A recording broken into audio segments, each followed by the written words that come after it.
दोस्तों मैं हूं एस्ट्रो प्रीति। स्वागत है आपका मेरे चैनल सुख समृद्धि उपाय में। आज मैं बताऊंगी एकादशी के बारे में। देव उठानी एकादशी आ रही है, क्या उसका शुभ मुहूर्त है, कब ये पड़ रही है और क्या हमें ऐसा उपाय करना चाहिए जिससे हमें विशेष फल की प्राप्ति हो। तो जैसे कि पहले बात कर लेते हैं हम शुभ मुहूर्त की, कब ये एकादशी पड़ रही है, क्योंकि कुछ लोगों का मानना है कि 4 को पड़ रही है, कुछ लोग वही कह रहे हैं कि 3 को पड़ रही है। तो आज पहले इस पे ही क्लियर कर लेती हूँ बात कि किस दिन ये देव उठानी एकादशी पड़ रही है।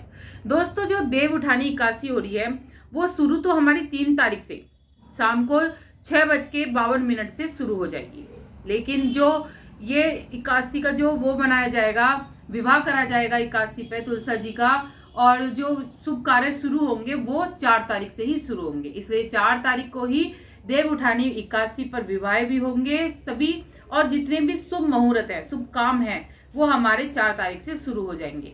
तो 4 तारीख का विशेष महत्व है। अगर आप व्रत रख रहे हैं तो आप 4 को ही व्रत रखें। और जो इसका प्रारंभ हो रहा है वो 5 तारीख को हो रहा है 8:52 पर।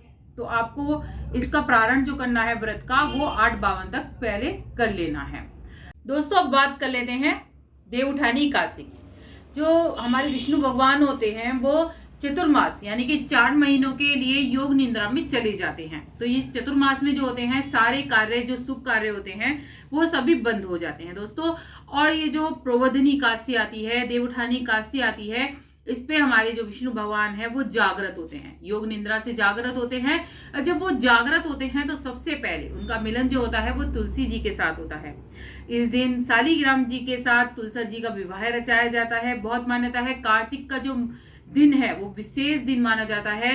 ये पूरा जो महीना है इस कार्तिक मास का विशेष फलदायक होता है। दोस्तों यदि आप कार्तिक स्नान नहीं कर रहे हैं, अगर ये 5 दिन, आज मैं आपको इसे 5 दिन का विशेष महत्व बताने जा रही हूँ, वीडियो के लास्ट तक बने रहिएगा। वीडियो अच्छी लगे तो लाइक सब्सक्राइब जरूर करिएगा, अगर नए हैं तो सब्सक्राइब करिएगा, और कमेंट में जय मां तुलसी जरूर लिखिएगा श्रद्धा भाव से। दोस्तों तो अब बात कर लेते हैं कि जो कार्तिक के 5 दिनों का क्या महत्व है। अगर आप दोस्तों कार्तिक नहीं नहा रहे हैं, अगर ये 5 दिन आप कार्तिक नहा लेते हैं तो आपको विशेष पुण्य की प्राप्ति होने वाली है। दोस्तों आपको क्या करना है, आपको सबसे पहले आपको सुबह उठना, आपको 3 तारीख से ही आपको क्या करना है, जो अंडा, मांस, मछली, जितनी भी आपके ये चीजें हैं आपको सब चीज छोड़ देनी है। आपको सात्विक भोजन ही लेना है और ये चीजें आपको 3 तारीख से ही छोड़ देनी है। इसके बाद आपको स्नान शुरू कर देना है। ब्रह्म मुहूर्त में स्नान करे जाते हैं, 4 से 5 बजे तक के आपको स्नान कर लेना चाहिए। 5, 5:30 लास्ट है। दिन निकलने के बाद ये स्नान नहीं माना जाता है। तो आपको क्या करना है, 5 दिन अगर आप स्नान कर लेते हैं तो आपको पूरे महीने का दोस्तों विशेष फल मिलने वाला है इस स्नान से। तो आपको सबसे पहले स्नान करना है। आपको क्या करना है, फिर जो मैं बताने जा रही हूँ उपाय, उसे ढंग से आप सुनिएगा। आपको 10 दीपक जलाने हैं। एक दिन के 2 दीपक आपको जलाने हैं कार्तिक मास में। ये जो कार्तिक मास होता है, जो एकादशी से जो शुरू होता है, देव उठानी एकादशी से और पूर्णिमासी तक, ये देव दिवाली के 5 दिन होते हैं। अगर ये देव दीपावली के 5 दिन में आप विशेष उपाय कर लेते हैं तो आपके घर में सुख समृद्धि, माँ लक्ष्मी की कृपा हमेशा बनी रहती है। दोस्तों आपको क्या करना है, आटे का दीपक अगर आपको सही से तरीका नहीं आता है तो मैं अपने चैनल पर डाल दूंगी, जरूर देखिएगा उस आटे के दीपक को कि किस तरह से आपको वो तैयार करना है। उसको आटे के दीपक को तैयार कर लीजिए। आपको बाती बनानी है दोस्तों। आपको बाती जो बनानी है येलो कलर की बनानी है। उसमें आप येलो या तो हल्दी से कर सकते हैं, उसे लंबी बाती आपको बनानी है, या तो आप हल्दी से कर सकते हैं उसे येलो कलर, या फिर आप केसर से भी कर सकते हैं। उसको बाती बना के रख लीजिए। 10 बाती बहुत है, 10 बाती आप बनाकर रख लीजिए। आटे के दीपक आपको बनाने हैं। एक दिन में 2 दीपक आपको सुबह ही बनाकर रख लीजिए। आप 2 दीपक तैयार कर लीजिए। एक आपको जलाना है सुबह। टाइम आपका निश्चित होना चाहिए दोस्तों। आपको या तो 6 बजे सुबह 6, अगर सुबह 6 बजे जला रहे हैं तो शाम को भी 6 बजे ही आपको जलाना है वो दीपक। इसका विशेष ध्यान रखिए। उस जो आटे का दीपक जला रहे हैं उसमें आपको क्या करना है, सबसे पहले उसके अंदर तिल का तेल डालना है। तिल का तेल डालने के बाद आपको पीली बाती जो है वो लगानी है, और उसके अंदर एक तुलसा जी का पत्र जरूर डालना है। वो तुलसा जी का पत्र डालकर आपको वो दिया अपने मुख्य द्वार पर रखना है, और जिससे माँ लक्ष्मी, जिससे आपके बहुत ही धन की बरसात होने वाली है और सुख समृद्धि तो आती है। भगवान विष्णु की कृपा आपके घर में होती है, क्योंकि ये देव दिवाली के दिन है अगर आप ज्यादा से ज्यादा भी दीप दान करेंगे इस महीने में तो आपको विशेष पुण्य की प्राप्ति होगी। मैं सारी वीडियो आपको डालूंगी कि किस तरह से आपको आंवला नवमी डाल करनी है, आपको गोपाष्टमी की मैंने वीडियो डाली है, आपको क्या करना है। तो आप जरूर बने रहे ना, क्योंकि ये जो कार्तिक मास है विशेष फलदायक होता है। मतलब पूरे जो साल का जो हमें पूजा पाठ है अगर हम इस महीने में कर लेते हैं तो हमें विशेष पुण्य की प्राप्ति मिलती है। दोस्तों, जो 365 बत्ती जलाई जाती हैं पूर्णिमा के दिन, तो वो क्या करना है, उसके अंदर 365 जो बत्ती होती है वो पूरे साल की हमारी पूजा होती है। अगर आप नहीं करते हैं पूजा पाठ तो ये 365 बत्ती आप जलाइए। अगर आपके घर में कोई सदस्य नहीं करता, आपके हस्बैंड नहीं करते हैं या कोई आदमी नहीं करते हैं, तो उनसे जरूर जलवाइए 365 बत्ती, जिससे भगवान की कृपा आप पर बनी रहेगी। तो बहुत सी ऐसी चीजें हैं, तुलसा जी की पूजा जरूर करिए, तुलसा जी का विवाह जरूर रचाइए। जरूरी नहीं होता कि तुलसा जी का विवाह हम धूमधाम से ही रचाएंगे तभी तुलसा जी का विवाह कर पाएंगे। आप छोटा सा मंडप तैयार करिए अपने आप घर पर भी, थोड़ी बहुत आपको 81 प्रबोधिनी 81 जो पड़ रही है इस पे आपको तुलसा जी का विवाह जरूर करना चाहिए। अगर आपके घर में तुलसा जी नहीं है तो 81 के दिन बहुत अच्छा मुहूर्त में बहुत अच्छा दिन है, आप जरूर लेकर आइए तुलसा जी का पौधा, बल्कि एक दिन पहले ही लेकर आइए, क्योंकि 81 के दिन क्या होता है, विष्णु भगवान के लिए माँ तुलसी जो है वो व्रत रखती हैं। तो इस समय हमें ना तो जल ही चढ़ाना चाहिए, ना ही हमें ज्यादा छूना चाहिए, क्योंकि तुलसा जी का विवाह तो होता ही है उस दिन, तो हमें छूना ही पड़ता है।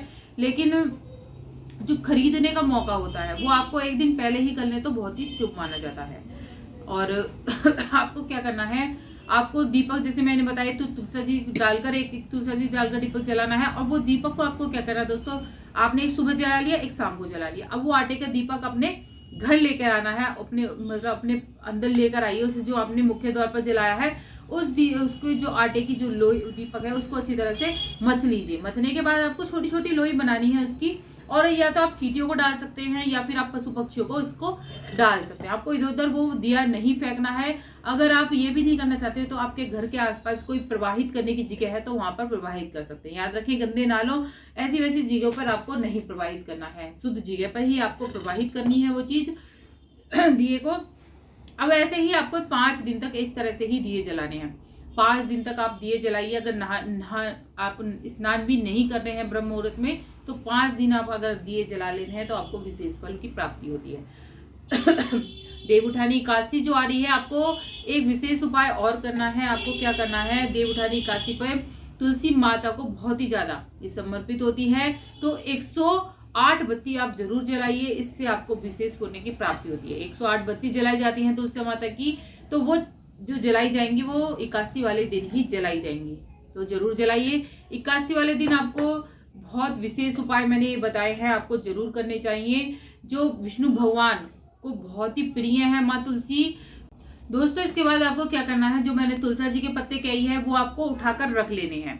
वो 10 पत्ते हो जाएंगे, 5 दिन के 10 पत्ते से सुबह शाम जलाएंगे आप, तो वो 10 पत्ते को आपको क्या करना है, जब लास्ट में आपका पूर्णमासी वाला दिन हो तो वो आप केले की जड़ में डाल सकते हैं, या फिर आप प्रवाहित भी कर सकते हैं उनको, इधर उधर आपको नहीं फेंकना है। आप जो केले का पौधा है वहां पर आप उसको रख के आ सकते हैं। और बस यही था देव उठानी एकादशी पर। अगर आप ये जो मैंने बताए हैं चमत्कारी उपाय हैं, चमत्कारी चीजें हैं, माँ लक्ष्मी हमेशा इससे प्रसन्न रहती हैं, तुलसी माता का विष्णु भगवान का आशीर्वाद आप पर हमेशा बना रहेगा। ये उपाय करके देखिए, 100% उपाय हैं जिससे आपको विशेष पुण्य की प्राप्ति होती है। तो जो 365 दिए जलने हैं वो मैं आप वीडियो डालूंगी, जरूर देखिएगा कि किस तरह से जलने हैं। आंवला नवमी अगर आप नहीं बना रहे हैं तो वो भी जरूर करिए। गोपाष्टमी की मैंने वीडियो डाल रखी है, उसे भी आप देख सकते हैं कि किस तरह से आपको पूजा करनी है। तो ये जो कार्तिक का महीना है विशेष फलदायक महीना है, जितना दीप दान करा जाए इसमें विशेष महीना है, करिए, इससे आपके घर में हमेशा सुख समृद्धि रहेगी। ये एक महीना जो कार्तिक का महीना चल रहा है इसमें सारे बड़े बड़े त्योहार आते हैं, दिवाली, धनतेरस, जो दौज, ये सारे बड़े बड़े त्योहार आते हैं। सबसे बड़ा महीना माना जाता है। अगर आप इस महीने में अच्छे से भक्ति भाव से इस महीने को आप पूजा पाठ में लगा देते हैं तो आपका सारा महीना, सारा साल आपका बहुत ही अच्छा जाएगा। अगर आप अभी तक नहीं कर पाए हैं तो ये 5 दिन दोस्तों अपने हाथ से खाली मत जाने दीजिए, बहुत ही फलदायक है। आपको कैसी लगी वीडियो जरूर बताइएगा, अच्छी लगी हो तो लाइक सब्सक्राइब जरूर कर दीजिएगा, जिससे आगे वीडियो मिलती रहे। कमेंट में जय माँ लक्ष्मी जरूर लिखिएगा। सदाभाव से जय माँ लक्ष्मी दोस्तों।